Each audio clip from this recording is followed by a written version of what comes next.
ಆತ್ಮೀಯ ಸ್ಪರ್ಧಾ ಮಿತ್ರರೇ, GPT ಮಾದರಿ ಪ್ರಶ್ನೆ ಪತ್ರಿಕೆ 2 ಗಣಿತ ಭೌತಶಾಸ್ತ್ರ ಭಾಗ.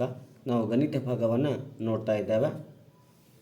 ಮಾದರಿ ಪ್ರಶ್ನೆ ಪತ್ರಿಕೆ 2026 -1 4 ಮತ್ತು 2 3 ನಡುವಿನ ಭಾಗಲಬ್ಧ ಸಂಖ್ಯೆಗಳು. ನೋಡ್ರಲ್ಲಿ, -1 4 ಮತ್ತು 2 3 ಕೂಡಿಸಿ 2ರಿಂದ ಭಾಗಾಕಾರ ಮಾಡಿಬಿಡಬೇಕು.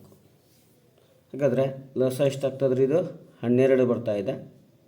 4 3 3 4 -3 ಇಂಟು 4 8. ಇಲ್ಲಿ ಛೇದದಲ್ಲಿ ಏನಿಲ್ಲ ಅಂದರೆ ಎಷ್ಟಿರ್ತದೆ? 1 2 1 ಅಂಶ ಏನಾಗ್ತದೆ ರೀ? ಉಲ್ಟಾ ಆಗ್ತದೆ. 1 2 ಅಂಶ. ಸೊ ಇಲ್ಲಿ ಪ್ಲಸ್ ಆಗಬೇಕಾಗಿತ್ತು. 8ರಾಗ 3 ಹೋದರೆ 5, 12 ಅಂಶ ಇಂಟು 1 2 ಅಂಶ. 5 1 5, 12 24. ಸೊ ಸರಿಯಾದ ಉತ್ತರ ಯಾವುದು ಅಂದರೆ 5 24 ಅಂಶ. ನೆಕ್ಸ್ಟ್ ಪ್ರಶ್ನೆ, 12 25 ಅಂಶನ್ನು ದಶಮಾಂಶ ರೂಪದಲ್ಲಿ ಬರೆಯಿರಿ ಅಂದನ. ಭಾಗಾಕಾರ ಮಾಡೋಕ್ಕಿಂತ 25ಅನ್ನು 100 ಮಾಡ್ಕೋಬೇಕಂದ್ರೆ 4ರಿಂದ ಗುಣಾಕಾರ ಮಾಡಬೇಕು. ಹೀಗಾಗಿ ಅಂಶ ಮತ್ತು 4ಕ್ಕೆ 4ರಿಂದ ಗುಣಾಕಾರ ಮಾಡೋಣ. 12 4 48, 25 4 100. ಸೊ ದಶಮಾಂಶ ರೂಪದಲ್ಲಿ ಬರೆದಾಗ 0.48. ಸರಿಯಾದ ಉತ್ತರ ಆಪ್ಷನ್ 2. ನೆಕ್ಸ್ಟ್ ನೋಡ್ರಲ್ಲಿ, 4 ಘಾತ x = 64 ಭಾಗಲೆ 2 ಘಾತ x. ಭಾಗಾಕಾರ ಇದ್ದಿದ್ದನ್ನು ನಾವೇನು ಮಾಡ್ಕೋಬೋದು? ಗುಣಾಕಾರ ರೂಪಕ್ಕೆ ಪರಿವರ್ತನೆ ಮಾಡ್ಕೊಳ್ಳೋಣ. ಹಾಗಾದರೆ 4x ಇಂಟು 2 ಘಾತ x 4 ಘಾತ x ಇಂಟು 2 ಘಾತ x = 64. ಘಾತಾಂಕದ ಮೊದಲನೇ ನಿಯಮದ ಪ್ರಕಾರ 4ಅನ್ನು 2 ಇಂಟು 2x ಅಂತ ಹೊಡ್ಕೋಬೋದು. ಅಂದರೆ 2 ಘಾತ 2 ಅಂದರೆ 4, ಹೌದ್ರಿ, ಇಂಟು 2 ಘಾತ x = 64. 2 ಘಾತ x 2 ಘಾತ 2x ಪ್ಲಸ್ x ಘಾತಾಂಕದ ಮೊದಲನೇ ನಿಯಮ = 64ಅನ್ನು 2 ಘಾತ 6 ಅಂತ ಹೊಡಿಬೋದು. ಹಾಗಾದರೆ ಅದರ ಸಂಖ್ಯೆ ಸೇಮ್ ಐತಿ, ಘಾತ ಸಂಖ್ಯೆ ಅಷ್ಟು ತಗೊಳ್ಳೋಣ. 2x plus x = 6, 3x = 6, 3 1 3 2 x = ಎಷ್ಟು ಬರ್ತದೆ? 2 ಬತ್ತು. ಹಾಗಾದರೆ x ವ್ಯಾಲ್ಯೂ ಎಷ್ಟು? 2. ನೆಕ್ಸ್ಟ್ ಪ್ರಶ್ನೆ, ಸರಾಸರಿ ಕೊಟ್ಟಿದ್ದಾರೆ. ಸಿಗ್ಮಾ FI XI = 120 ಪ್ಲಸ್ 3ಕ್ಕೆ ಸಿಗ್ಮಾ FI = 30 ಆದರೆ ಕೆ ಬೆಲೆ. ಅಂದರೆ x ಬಾರ್ = ಸರಾಸರಿ ಸೂತ್ರ sigma FI XI divided by sigma FI. ಸರಾಸರಿ 7.5 ಇಂಟು 100 = 120 3 ಪ್ಲಸ್ 3ಕ್ಕೆ ಡಿವೈಡೆಡ್ ಬೈ 30. ಏನು ಮಾಡೋಣ ರೀ? ಗುಣಾಕಾರ ಮಾಡೋಣ. 75 ಇಂಟು 3 ಗುಣಾಕಾರ ಮಾಡಬೇಕು. ಸೊ ಬಿಂದು ಆಮೇಲೆ ನೋಡ್ಕೊಳ್ಳೋಣ. 3 5 15, 1 ಉಳಿತು, 3 21 1 2 22, 0ಗೆ 0, ಬಿಂದುವಿನ ನಂತರ ಸ್ಥಾನ ಎಷ್ಟು? 1 = 120 ಪ್ಲಸ್ 3ಕ್ಕೆ 225 ಮೈನಸ್ 120 = 3ಕ್ಕೆ 105 = 3ಕ್ಕೆ 3 1 3 3 9, 3 5 15. So k = 35.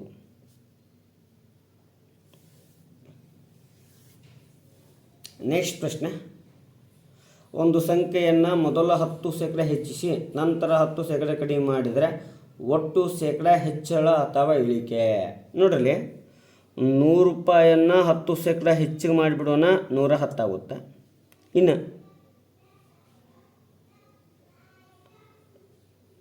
110ರಲ್ಲಿ ಅಂದರೆ 100ಕ್ಕೆ ಎಷ್ಟು ಶೇಕಡಾ ಇಳಿಕೆ ಮಾಡೋಣ ಅಂದರೆ 10% ಅಂದರೆ 90 ಆಗುತ್ತೆ. ಈಗಾಗಲೇ 10% ಹೆಚ್ಚು ಮಾಡಿದಾಗ ಎಷ್ಟಾಗೈತಿ? 110 ಆಗೈತಿ. ಹಾಗಾದರೆ 110ಕ್ಕೆ 10% ಕಡಿಮೆ ಮಾಡಿದಾಗ ಎಷ್ಟಾಗ್ತದೆ? So 90 into 110 ಭಾಗಲೆ 100. ಈ 0 2 ಹೊತ್ತು 9 ಇಂಟು 11 99. ಹಾಗಾದರೆ ಮೊದಲು 100% ಇತ್ತು, ಅದರಲ್ಲಿ ಈಗ ಉಳಿದಿದ್ದು 99%. ಹಾಗಾದರೆ 1% ಏನಾಗಿದೆ? ಇಳಿಕೆಯಾಗಿದೆ. ಸೊ ಸರಿಯಾದ ಉತ್ತರ 1% ಇಳಿಕೆ. ನೆಕ್ಸ್ಟ್ 28 ವ್ಯಕ್ತಿಗಳು ಒಂದು ಕೆಲಸವನ್ನು 21 ದಿನಗಳಲ್ಲಿ ಪೂರ್ಣಗೊಳಿಸಬಹುದು. ಅದೇ ಕೆಲಸವನ್ನು 7 ದಿನಗಳಲ್ಲಿ ಪೂರ್ಣಗೊಳಿಸಲು ಬೇಕಾಗುವ ವ್ಯಕ್ತಿಗಳ ಸಂಖ್ಯೆ. ಸೊ ವಿಲೋಮಾನುಪಾತ ರೀ. 28 ಜನ 21 ದಿನ 7 ದಿನ, ಹಾಗಾದರೆ ಎಷ್ಟು ಜನರು ಬೇಕು? ಸೊ ನೇರ ಗುಣಾಕಾರ ರೀ. 28 × 21 ಡಿವೈಡೆಡ್ ಬೈ 7. 7 1 7 4 21 × 4 ಮಾಡಿದರೆ 84 ಜನರು ಅವಶ್ಯಕತೆ ಇದೆ.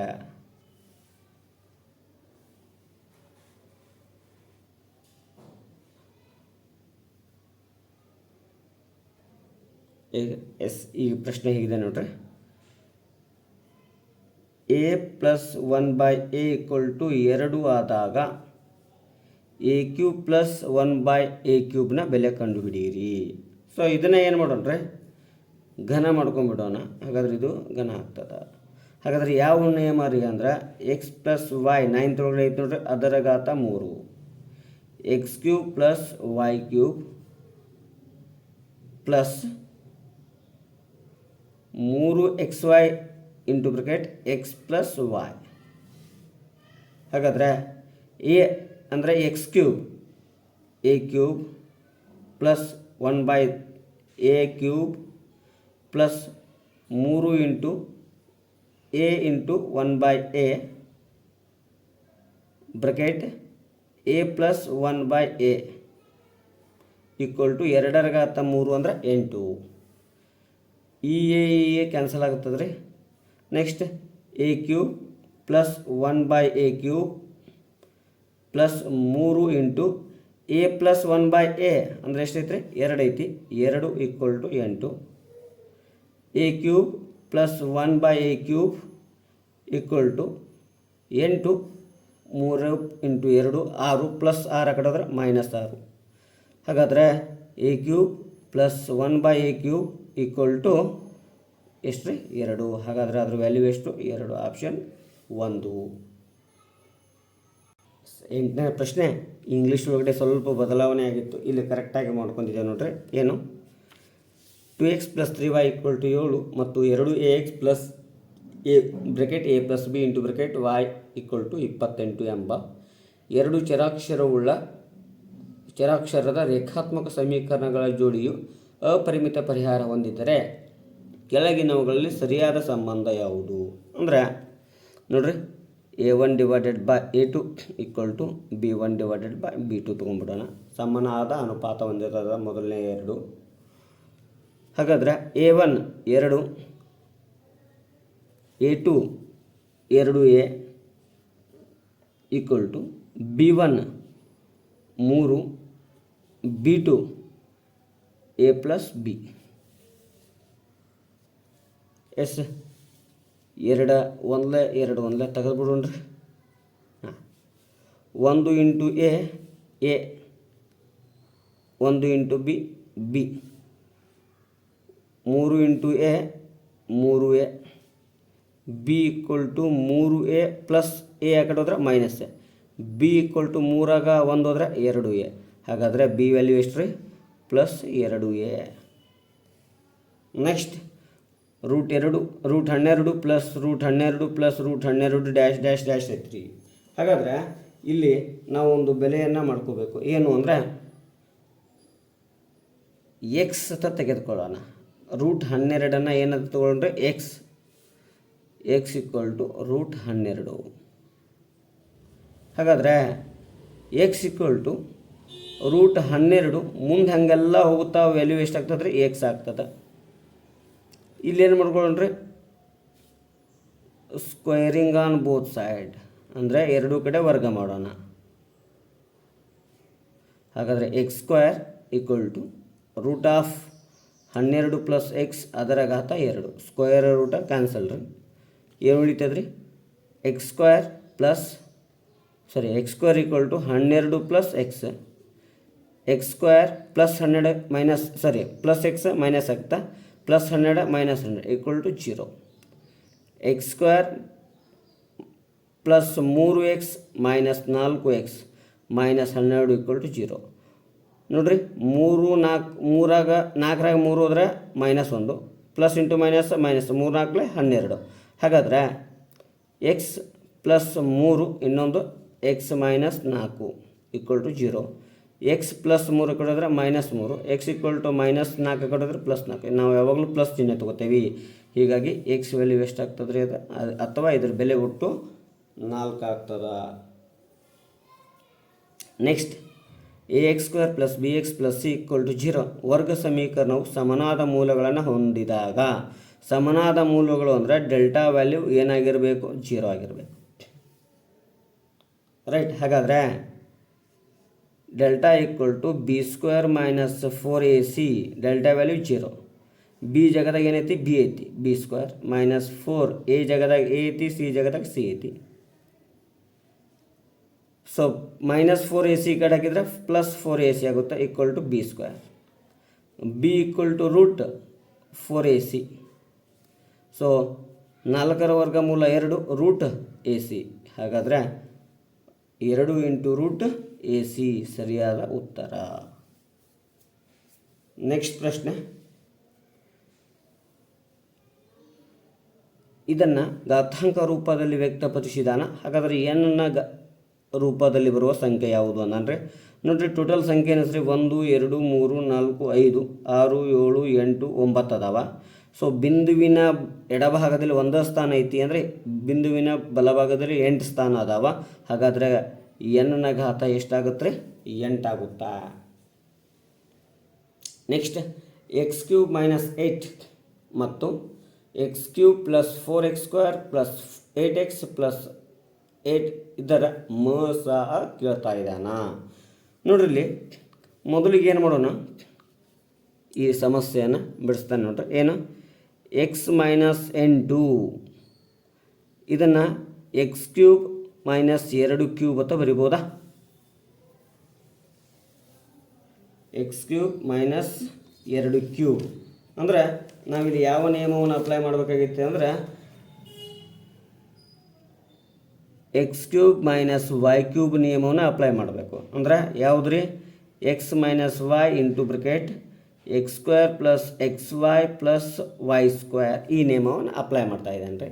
ಹಾಗಾದರೆ x - 2 into x² + x × 2 + y² ಅಂದರೆ 2² x - 2 into x² + 2x + 4. So ಏನು ಮಾಡೋಣ ರೀ, x - 2 ಇದೆ, ಆಮೇಲೆ x² + 2x + 4 ಇದೆ. ಈ ಸಂಖ್ಯೆ ದೊಡ್ಡ ಸಂಖ್ಯೆಯಿಂದ ಇದನ್ನು ಭಾಗಾಕಾರ ಮಾಡಿಬಿಡೋಣ. ಹಾಗಾದರೆ x³ + 4x² + 8x + 8 ಇದಕ್ಕೆ x² + 2x + 4 ಇಂದ ಭಾಗಾಕಾರ ಮಾಡೋಣ. ಇಲ್ಲಿ x ಇದೆ, x² ಇದೆ, ಇಲ್ಲಿ x³ ಇದೆ, ಅಂದರೆ xನಿಂದ ಗುಣಾಕಾರ ಮಾಡಬೇಕು. ಹಾಗಾದರೆ x³ + 2x² + 4x ಕಳೆದಾಗ ಇವೆರಡು 0 ಆಗುತ್ತೆ. ಉಳಿದಿದ್ದು 2x + 4x + 8. ಸೊ ಇಲ್ಲಿ x² ಐತಿ, ಇಲ್ಲಿ x² ಐತಿ, ಪ್ಲಸ್ 2ರಿಂದ ಗುಣಾಕಾರ ಮಾಡೋಣ ರೀ. 2x² + 4x ಆಗುತ್ತೆ, ಪ್ಲಸ್ 4 2 8. ಸೊ ಎಲ್ಲ ವ್ಯಾಲ್ಯೂ ಕಳೆದಾಗ 0 ಬರುತ್ತೆ. x + 2 ಒಂದು ಅಪವರ್ತನ ಸಿಕ್ತು, ಬಟ್ ಇಲ್ಲಿ x - 2 ಐತಿ. ಹಾಗಾದರೆ ಈ ಅಪವರ್ತನ ಸಾಮಾನ್ಯವಾಗಿದೆ. ಯಾವುದ್ರಿ, x² + 2x + 4, x² + 2x + 4 ಸಾಮಾನ್ಯ ಅಪವರ್ತನ. ನೆಕ್ಸ್ಟ್ ನೋಡ್ರಿ, 15ನೇದು, ಆಲ್ಫಾ ಮತ್ತು ಬೀಟಾಗಳು p(x) = 2x² + 5x + k ಬಹುಪದೋಕ್ತಿಯ ಶೂನ್ಯತೆಗಳಾದರೆ ಇದನ್ನು ಕಂಡುಹಿಡಿದು ಕೆ ಬೆಲೆ ಕಂಡುಹಿಡ್ರಿ. ಸ್ವಲ್ಪ ಲಕ್ಷ ಕೊಡ್ರಲ್ಲಿ, ಇದನ್ನು alpha + beta whole + alpha × beta. Sir ಯಾಕೆ ಹಂಗೆ ಬರೆದ್ರಿ ಅಂದ್ರೆ, ಆಲ್ಫಾ + ಬೀಟಾ² ಅಂದರೆ α² + β² + 2 ಆಲ್ಫಾ × ಬೀಟಾ. ಬಟ್ ಇಲ್ಲಿ 3 ಆಲ್ಫಾ ಬೀಟಾ ಐತಿ, ಅದಕ್ಕೆ 1 ಆಲ್ಫಾ ಬೀಟಾ ಕೂಡ್ಸಾಕ್ತೀನಿ. ಇನ್ನು ಆಲ್ಫಾ + ಬೀಟಾ ಅಂದರೆ -b/a. ಸೊ ಬಿ ವ್ಯಾಲ್ಯೂ ಎಷ್ಟೈತಿ +5 ಐತಿ, ಹಾಗಾದ್ರೆ ಅದು -5 ಭಾಗಲೇ ಎ ವ್ಯಾಲ್ಯೂ ಎಷ್ಟೈತಿ 2 ಐತಿ, ಅದರ ಘಾತ 2 ಪ್ಲಸ್ ಆಲ್ಫಾ ಇಂಟು ಬೀಟಾ ಅಂದರೆ C/A, C value K, A value 2, K + 2 = 29/4, k/2 = 29/4, -5/2 ಅಂದ್ರೆ +25 ಬಂದ್ರೆ -25 ಭಾಗಲೆ 2/2 ಅಂದ್ರೆ 4, ಹಾಗಾದರೆ k/2 = 4/4, 4 1 4 ಸೊ ಕೆ = ಎಷ್ಟು ಬರ್ತದೆ 2 ಬತ್ತು, ಹಾಗಾದರೆ ಕೆ ವ್ಯಾಲ್ಯೂ ಎಷ್ಟು ರೀ +2. ನೆಕ್ಸ್ಟ್ 14ನೇ ಪ್ರಶ್ನೆ, 4 ಸರಳ ರೇಖಾಗತವಲ್ಲದ ಬಿಂದುಗಳ ಮೂಲಕ ಎಳೆಯಬಹುದಾದ ರೇಖಾಖಂಡಗಳ ಸಂಖ್ಯೆ ಎಷ್ಟು? ನೋಡ್ರಿ, 4 ರೇಖೆಗಳದಾವ, ಒಂದು ರೇಖಾಖಂಡವನ್ನು ಎಳೆಯಬಹುದಾದ ರೇಖಾಖಂಡವನ್ನು ಎಳೆಯೋಕೆ ಬಿಂದುಗಳು ಎಷ್ಟು ಬೇಕು 2 ಬೇಕು, ಹಾಗಾದ್ರೆ 4c2 ಮಾಡಿಬಿಡೋಣ. 4c2 ಮಾಡಿದಾಗ 4 factorial 2 factorial into 4 - 2 factorial, 4 factorial 4 into 3 into 2 factorial ಅಂತ ಬರಿತೀನಿ, ಡಿವೈಡೆಡ್ ಬೈ 2 ಫ್ಯಾಕ್ಟೋರಿಯಲ್ ಇಂಟು 4 2 ಹೋದ್ರೆ 2, ಹಾಗಾದ್ರೆ 2 ಫ್ಯಾಕ್ಟೋರಿಯಲ್ ಅಂದರೆ 2 ಇಂಟು 1, 2 ಫ್ಯಾಕ್ಟೋರಿಯಲ್ 2 ಕ್ಯಾನ್ಸಲ್ ರೀ, 2 1 2 ಸೊ 2 3 6, ಎಷ್ಟು ರೇಖಾಖಂಡಗಳು 6 ರೇಖಾಖಂಡಗಳು. ಕ್ರಮಯೋಜನೆ ಮತ್ತು ವಿಕಲ್ಪ means NCR = n factorial divided by r factorial into n - r factorial ಸೂತ್ರ. ನೆಕ್ಸ್ಟ್ ನೋಡ್ರಿ, ಇಲ್ಲಿ ಏನು ಕೇಳಿದಾನೆ, ABC ಬೆಲೆ ಕೇಳ್ತಾನೆ. ನಾವು ನೇರವಾಗಿ ಒಂದು ಸ್ವಲ್ಪ ಪ್ರಾಬ್ಲಮನ್ನು ಸರಳ ಮಾಡ್ಕೋತಾ ಇದ್ದಾನೆ ನೋಡ್ರಿ. ಏನು ಎ ಅಂದರೆ 4B ರೈಟ್, 2C ಅಂದರೆ 75 ಡಿಗ್ರಿ ಪ್ಲಸ್ ಬಿ, ಯಾಕಪ್ಪ ಅಂದರೆ ಶೃಂಗಾಭಿಮುಖ ಕೋನಗಳು ಸಮನಾಗಿರ್ತಾ ಇದ್ದಾವೆ, ಹಾಗಾದರೆ ಈ ಎಲ್ಲ ಕೋನಗಳ ಮೊತ್ತ 360 ಡಿಗ್ರಿಗೆ ಸಮ ಆಗಿರ್ತದೆ. ಸೊ ನೋಡ್ರಿ, 4B plus 4B plus 75 degree plus B, 75 degree plus B = 360 ಡಿಗ್ರಿಗೆ ಸಮ. ಯಾಕಂದ್ರೆ ಇವೆರಡು ಕೂಡಿ ಒಂದು ಕೋನ ರೈಟ್, ಇದೊಂದು ಟೋಟಲಾಗಿ 4 ಕೋನಗಳು ಸಿಗ್ತಾವೆ. 4B 1B ಅಂದರೆ 10B plus 75 plus 75 150 = 360 degree. 10B = 360 minus 150 degree, 10B = 210 degree, ಈ 0. ಸೊ B = ಎಷ್ಟಾಯ್ತು 21. ಹಾಗಾದರೆ ಎ ಅಂದ್ರೆ ಗೊತ್ತೈತಿ, ಎ ಅಂದ್ರೆ 4B, 4 ಇಂಟು 21 = ಎಷ್ಟಾಗ್ತದೆ ರೀ 84. ಹಾಗಾದರೆ ಎ ವ್ಯಾಲ್ಯೂ 84 ಇದ್ದಿದ್ದು ಯಾವುದಾವ, ಇದ್ರಾಗಿಲ್ಲ. ಸೊ 84 ಯಾವ 3, ಹಾಗಾದರೆ ಸರಿಯಾದ ಉತ್ತರ ಆಪ್ಷನ್ 3. ನೆಕ್ಸ್ಟ್ ನೋಡ್ರಿ, XY ಮತ್ತು MN ರೇಖೆಗಳು O ಬಿಂದುವಿನಲ್ಲಿ ಛೇದಿಸುತ್ತವೆ. ಕೋನ POY = 90 ಡಿಗ್ರಿ, ಇದು ಎಷ್ಟು ಡಿಗ್ರಿ ರೀ 90 ಡಿಗ್ರಿ, POY = 90 ಡಿಗ್ರಿ. A ಅನುಪಾತ B = 2:3 ಆದಾಗ ಸಿ ವ್ಯಾಲ್ಯೂ ನೋಡ್ರಿ, ಇಲ್ಲಿ A ಅನುಪಾತ B ಅಂದರೆ A ಮತ್ತು Bಗಳ ಮೊತ್ತನೂ 90 ಡಿಗ್ರಿ ಆಗ್ತದೆ. ಹಾಗಾದ್ರೆ A ಅಂದರೆ 2x, B ಅಂದರೆ 3x = ಎಷ್ಟು ಡಿಗ್ರಿ 90. ಯಾಕೆ ಸರಳ ಯುಗ್ಮ ಅಥವಾ ಸರಳ ರೇಖೆ ಮೇಲೆ 2 ಕಿರಣ ಇರ್ತಾವ್ರಿ, ಒಂದು 90 ಡಿಗ್ರಿ ತೆಗೆದುಬಿಟ್ರೆ ಇನ್ನು 2 ಕೋನ ಉಳಿತಾವ. 5x = 90 ಡಿಗ್ರಿ, 5 1 5 8 x = ಎಷ್ಟಾಯ್ತು 18. ಹಾಗಾದರೆ ಎ ಅಂದ್ರೆ 2x, 2 ಇಂಟು 18 2 36, ಸೊ ಈ ಕೋನ 36 ಡಿಗ್ರಿ ಆಯಿತು. ಇನ್ನು ಬಿ 3x, 3 ಇಂಟು 18 3 54, ಎಷ್ಟು ಡಿಗ್ರಿ ರೀ 54 ಡಿಗ್ರಿ ಆಯಿತು.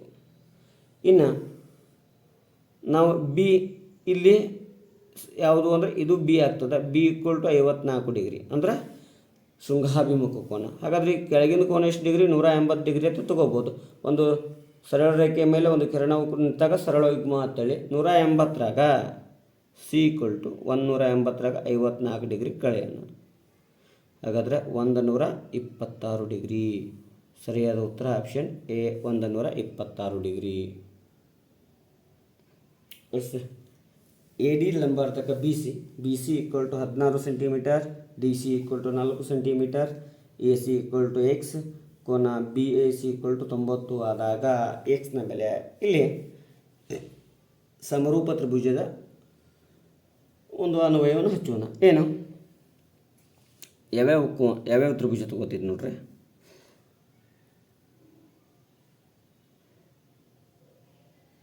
ಇಲ್ಲಿ ಎ ಡಿ ಲಂಬಾರ್ಥಕ ಬಿ ಸಿ ಐತೆ, ಹೌದ್ರಿ.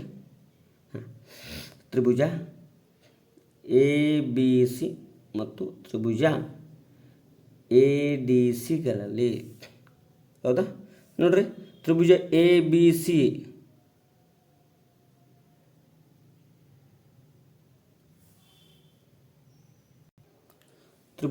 ಎ ಬಿ ಸಿಯಲ್ಲಿ ಬಿ ಎ ಸಿ ಲಂಬಕೋನ, ಕೋನ ಎ ಸಮ ಕೋನ ಡಿ.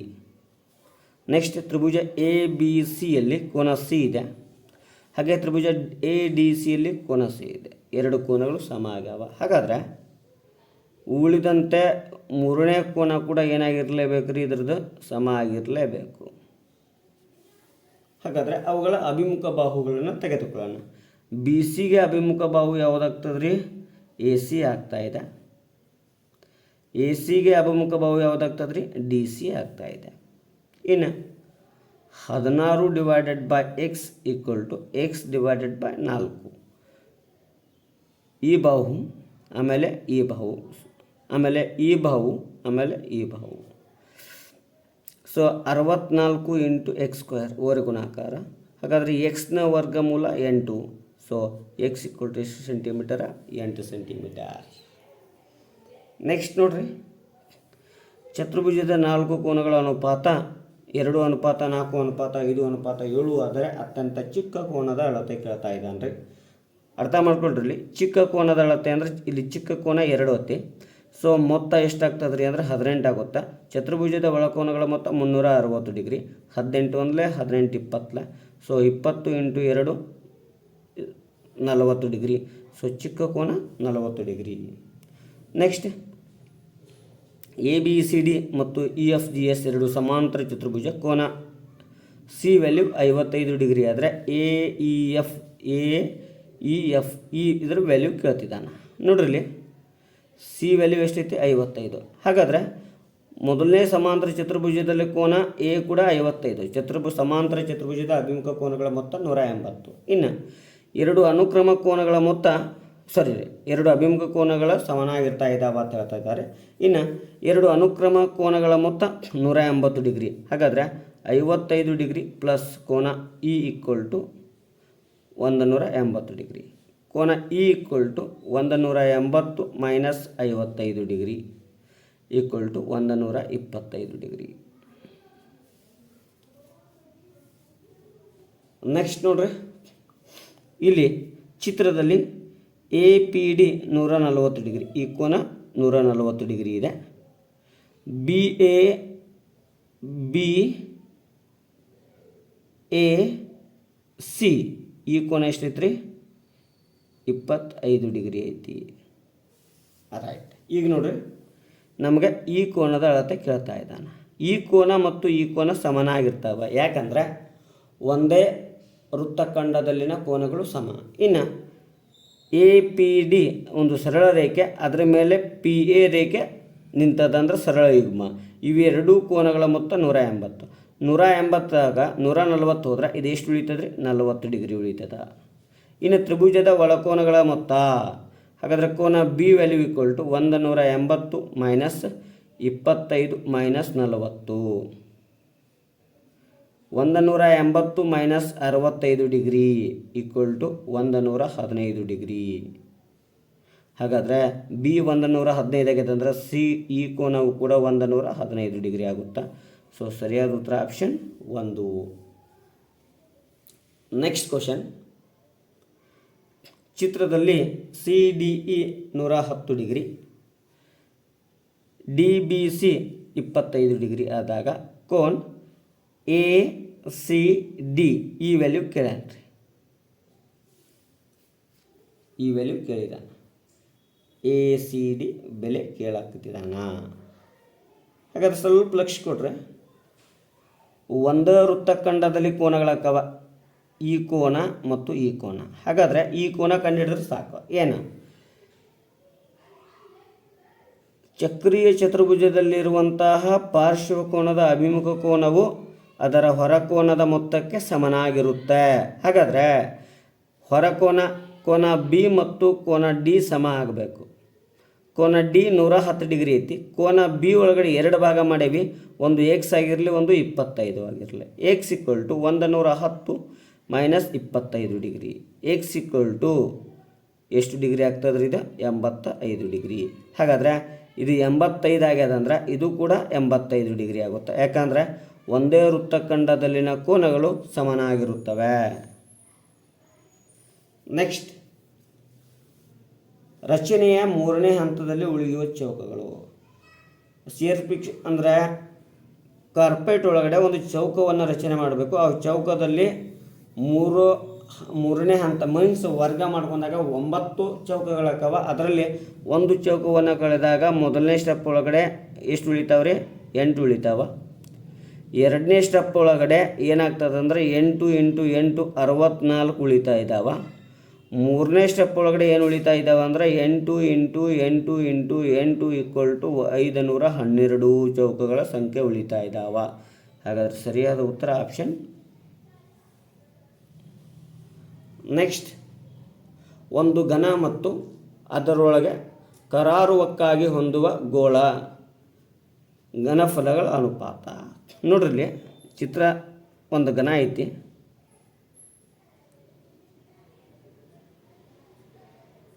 ಈ ಘನದೊಳಗಡೆ ಒಂದು ವೃತ್ತವನ್ನು ರಚನೆ ಮಾಡಬೇಕಾಗೈತಿ ಅಂದ್ರೆ ಬಾಹುವಿನ ಅರ್ಧದಷ್ಟು ತ್ರಿಜ್ಯ ಆಗ್ತದೆ. ಎದ್ರದ್ರಿ? ಗೋಳದ. ರೈಟ್. ಹಾಗಾದರೆ ಘನಫಲಗಳ ಅನುಪಾತ ಬಾಹುವಿನ ಅಳತೆ ಎ ಆಗಿರಲಿ. ಹಾಗಾದ್ರೆ ಅದರ ಘನಫಲ a³ ಆಗುತ್ತಾ ಅನುಪಾತ.